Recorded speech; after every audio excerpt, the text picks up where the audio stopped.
The sound of the suspension file hitting the mahogany desk was heavy, final. It was the sound a judge makes when he slams a gavel, or the sound a coffin lid makes when a latch clicks shut. Thwack! I didn't look at the file. I kept my eyes fixed on the man sitting across from me. Principal Julian Thorne.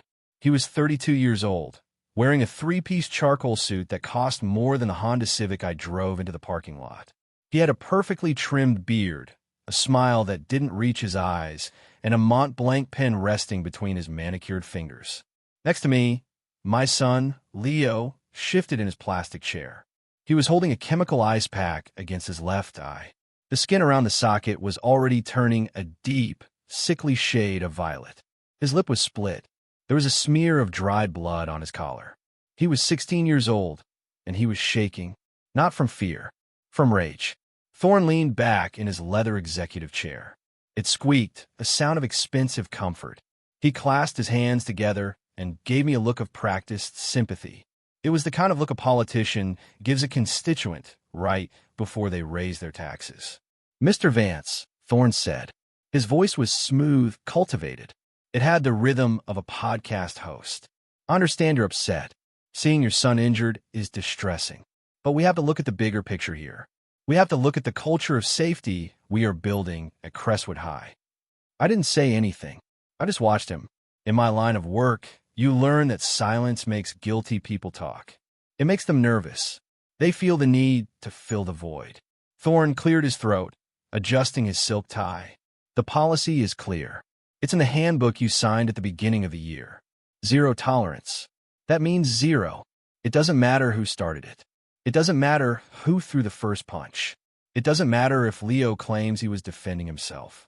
In this district, Mr. Vance, we do not distinguish between the hitter and the hit. We distinguish between peace and violence. Your son chose violence." He paused, waiting for me to explode. He was waiting for the shout. He was waiting for the bad parent reaction. He wanted me to stand up, knock over the chair, and scream about fairness. That's what he was used to. He was used to emotional parents he could dismiss as irrational. But I didn't scream. I looked at Leo. "Leo," I said softly, "did you hit Chad?" Leo lowered the ice pack.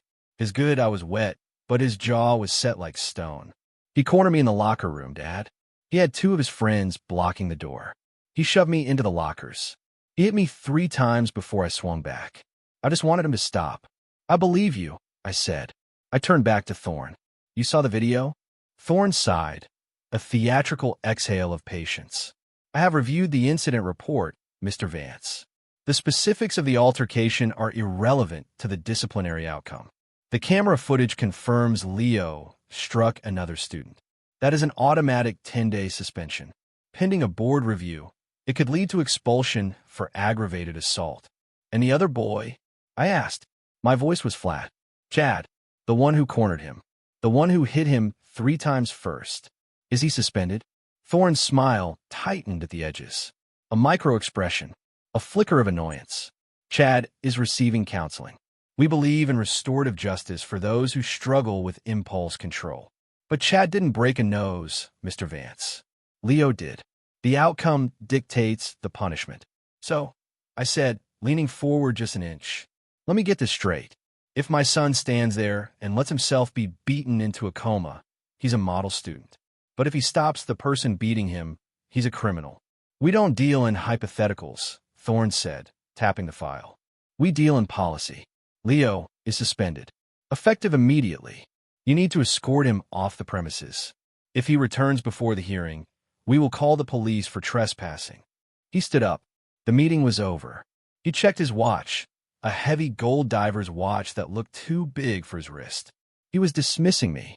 He thought I was just another blue-collar widower in a flannel shirt, a man with no power, no connections, and no way to fight back against the ironclad bureaucracy of the school board. I stood up slowly. I put a hand on Leo's shoulder. I could feel the tension in the boy's frame. He felt let down. He felt like the world was broken. He was right. It was okay, I said. Thorne looked surprised. "Okay. I understand your position," I said. "You're just following the rules. You're a man of the book, Principal Thorne." "Exactly," Thorne beamed, relieved that I was rolling over. It's about standards, Mr. Vance. We have to have standards. We certainly do, I said. I picked up the suspension notice. I folded it neatly and placed it in my breast pocket. I looked around the office one last time. I memorized the layout. The computer monitor facing away from the door. The password written on a sticky note tucked under the keyboard. I could see the yellow edge peeking out. The framed diploma from an online university on the wall. Come on, Leo, I said. As we walked to the door, Thorne called out one last piece of advice. Use this time to teach him about de-escalation, Mr. Vance. Violence is never the answer. I stopped at the door. I didn't turn around. I just smiled to myself. You're right, Principal Thorne, I whispered too low for him to hear. Violence is sloppy. I prefer a different approach. I closed the door behind us. The heavy click of the latch sounded different this time. It didn't sound like a coffin closing on us. It sounded like the starting gun of a race, only I knew we were running.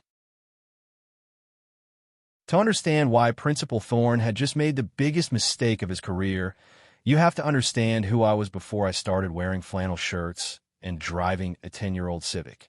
My name is Arthur Vance. For 30 years, I didn't exist on social media.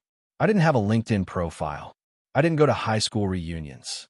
I worked for the state auditor's office in a division that didn't have a public-facing website.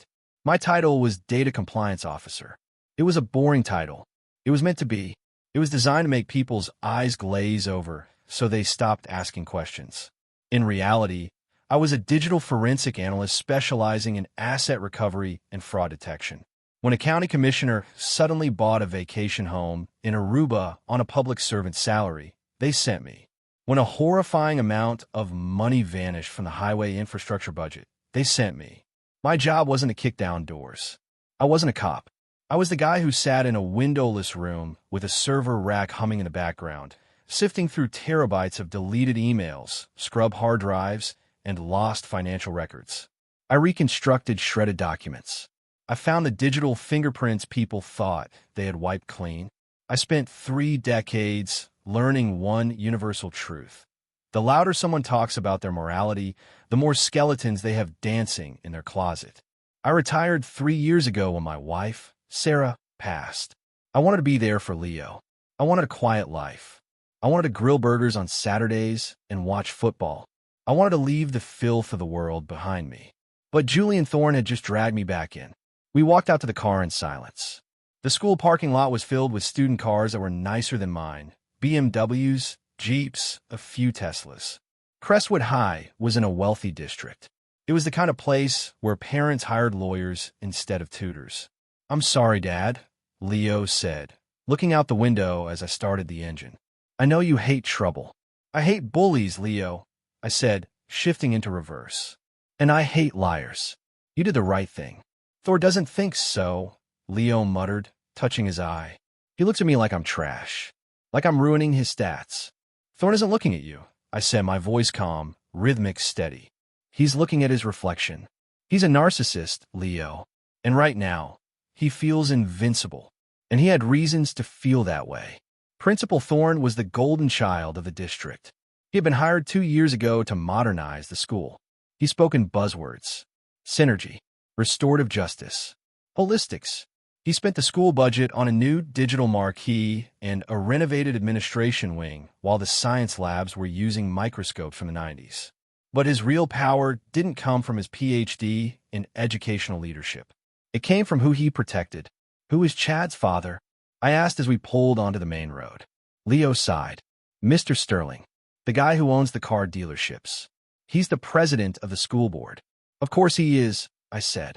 The puzzle pieces clicked into place with a satisfying snap. Sterling, the man whose face was on billboards all over town. Sterling Auto Group. We treat you like family. He was the biggest donor to the district.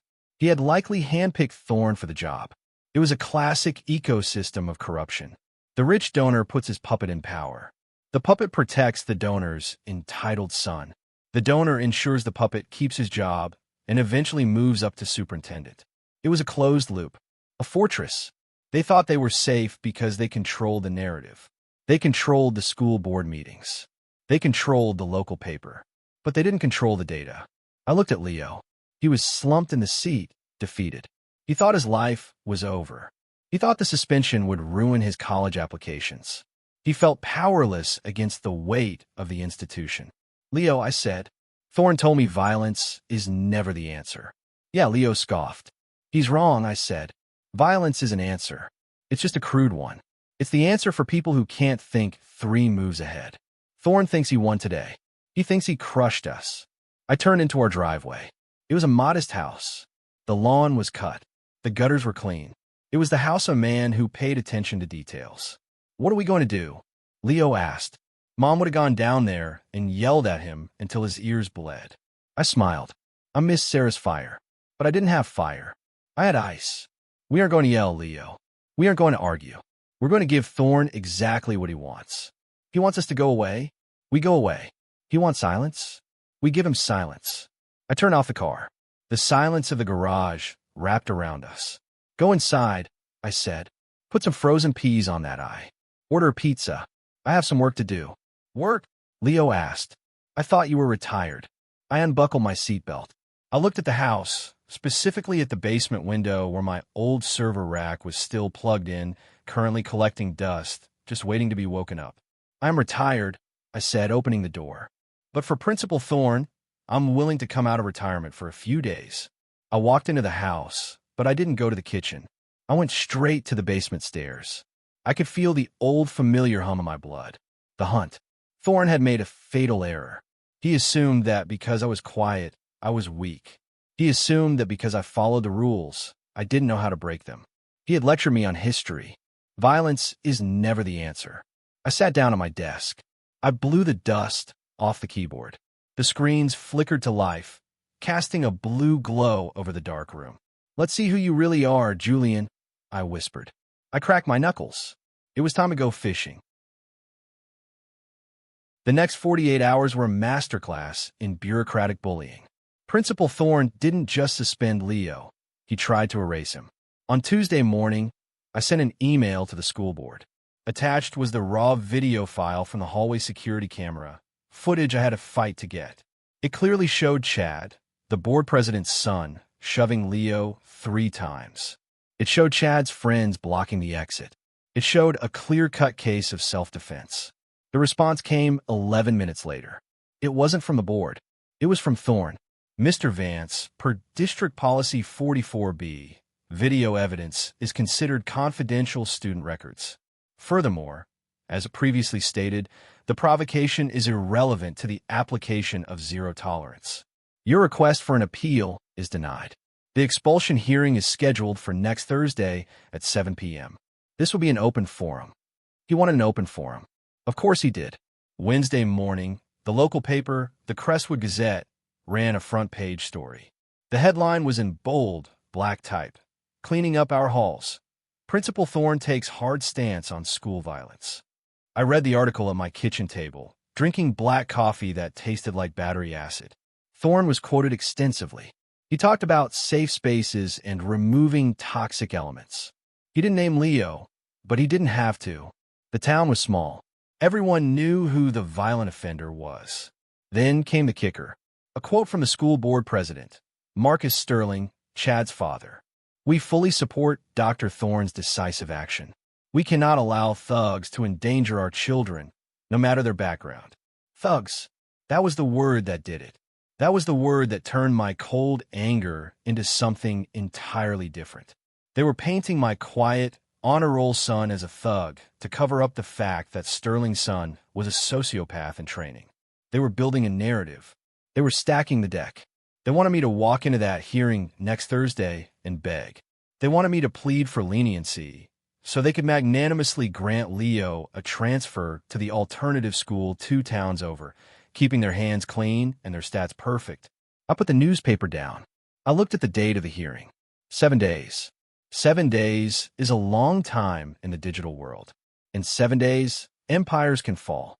In 7 days, you can delete a lot of files, but you can't delete the shadow they leave behind on the server. I didn't call a lawyer. I didn't call the paper to complain. I went downstairs to the basement. I locked the door. I turned on the air conditioning to cool the room down. I sat in my ergonomic chair, the mesh digging into my back, and I cracked my knuckles. "Okay, Dr. Thorne, I said to the glowing monitors. You want to talk about history? Let's look at yours. Most people think the internet is written in ink. It's not.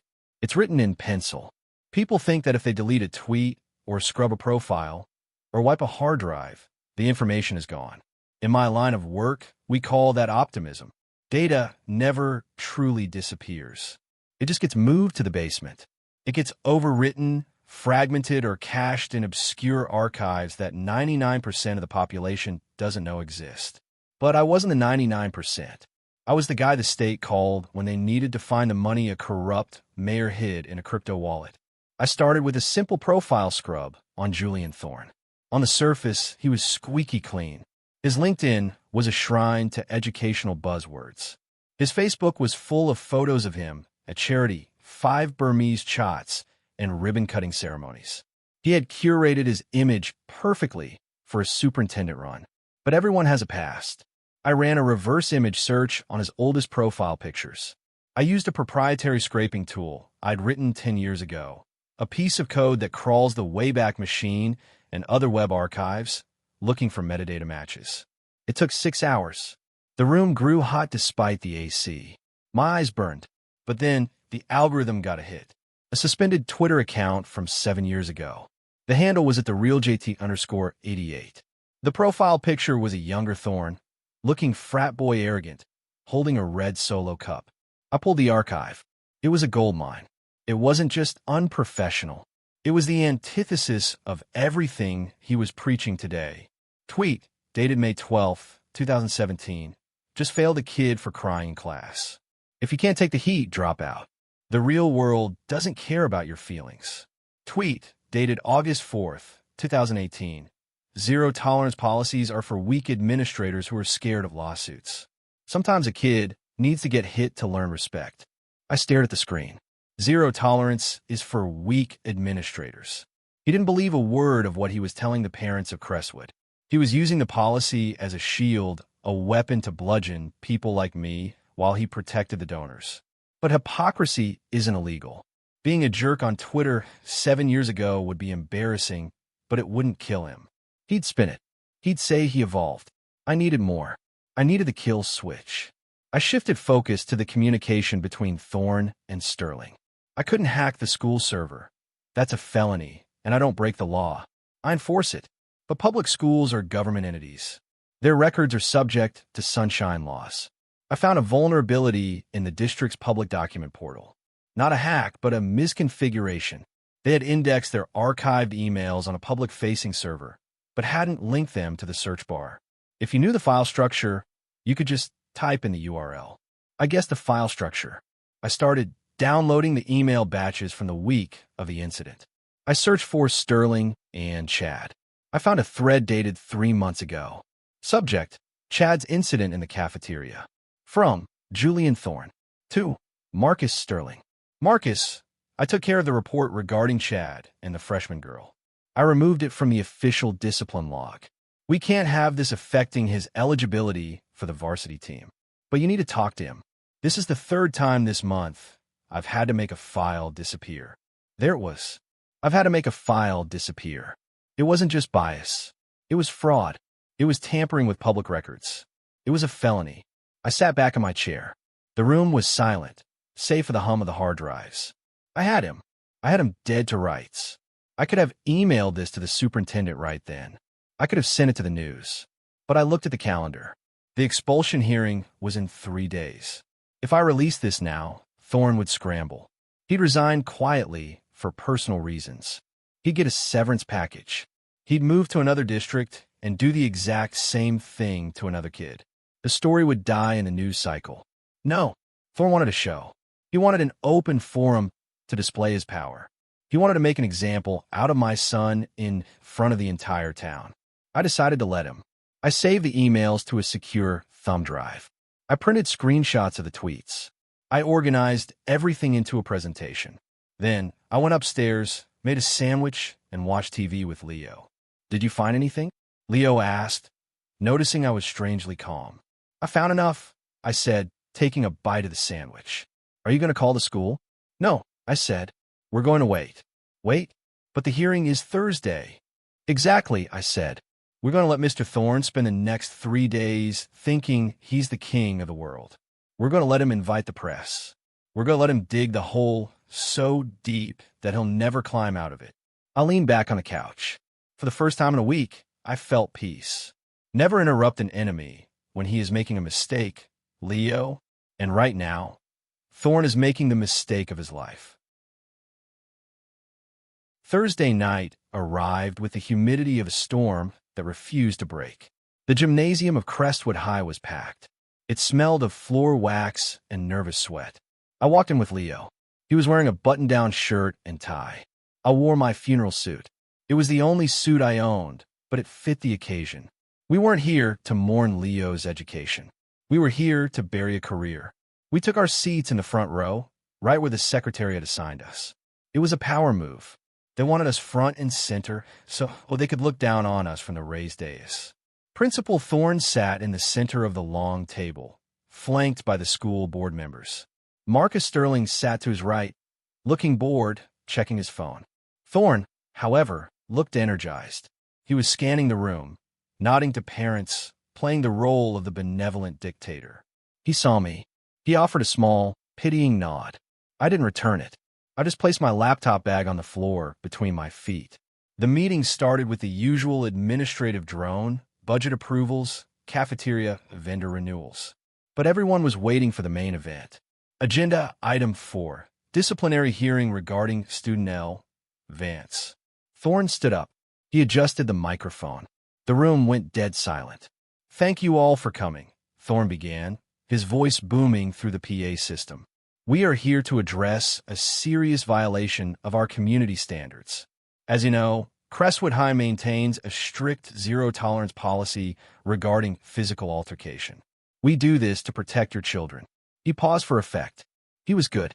I had to give him that. "Tonight, we are formalizing the expulsion of a student who chose to escalate a verbal disagreement into a physical assault. We cannot allow dangerous behavior to fester. We must cut it out at the root." He gestured toward me. "Mr. Vance, you requested an open forum to appeal this decision. The floor is yours. You have 5 minutes." Sterling leaned back, crossing his arms. He expected me to rant. He expected me to cry about how my boy is a good kid. I stood up. I picked up my laptop bag. I walked to the podium. "Thank you, Principal Thorne," I said. My voice was steady. "I don't need 5 minutes. I only need 2. I took my laptop out. I placed it on the podium. I found the HDMI cable that was meant for PowerPoint presentations on budget variances. "Mr. Vance," Thorne said, a warning edge in his voice. "This is a verbal appeal. We've already denied your request to show the hallway footage." "I'm not going to show the hallway footage," I said, plugging the cable into the side of my machine. "I agree with you, Dr. Thorne. We should look at the root of the problem. We should look at the character of the people running this school." The screen behind the dais flickered to life. "What is this?" Sterling demanded, sitting up. "History," I said. I hit the space bar. The first image appeared on the massive projection screen behind them. It was 20 feet wide. It was the tweet from 2018. The profile picture of Thorne holding the red Solo cup was grainy, but the text was razor sharp. "Zero-tolerance policies are for weak administrators who are scared of lawsuits. Sometimes a kid needs to get hit to learn respect." A murmur rippled through the crowd. Thorne turned around. His face went pale. The blood drained out of him so fast he looked like a wax figure. This is out of context." Thorne stammered into the mic. "That's a fake account." "Is it?" I asked. "It's archived on the Wayback Machine.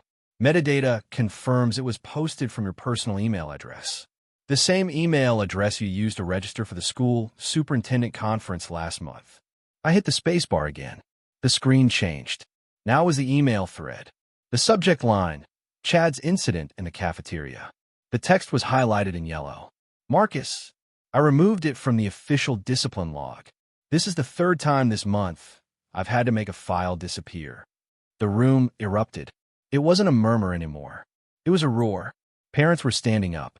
Phones were out, recording the screen. Sterling scrambled out of his chair. He was shouting at the AV technician. "Cut the feed. Cut the damn feed." But I wasn't done. I leaned into the microphone. I looked directly at Thorne. whose hands were shaking so hard he had dropped his Mont Blanc pen. "You don't hate violence, Dr. Thorne," I said, my voice cutting through the chaos. "And you don't care about policy. You just hate it when the victim hits back.